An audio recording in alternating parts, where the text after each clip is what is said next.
আমরা হয়তো ভিডিও বানাতে পারি না, যাই বানাতে পারি না কেন, মানুষের দিক মনে করেন লজ্জা না পায় ভিডিও বানিয়ে যাব। মানুষ কি কবি, আর যে লম্বা ভিডিও বানান না কেন ইনকাম আপনার আসবেই এবং ভিউ আসবেই, লাইক কমেন্ট ছবি আসবে। তাহলে কি আমরা ভিডিও বানাবো না কে?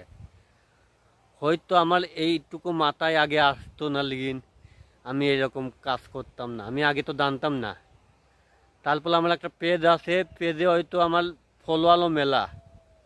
আমার কাল এখন প্রোফাইলই মনিটর আমার অন হয়ে গেছে, পেজেও করবো না অলরেডি। যেহেতু আপনাদের ভালোবাসা পাইছি, এই ভালোবাসা পাই আমি হয়তো এরকমভাবেই এগিয়ে যাব না। এগিয়ে যায় হয়তো কিছু না কিছু অর্জন করতে পারবো না ফেসবুক থেকে। কারণ কত টাকা দিবেন, কত ডলারে কত টাকা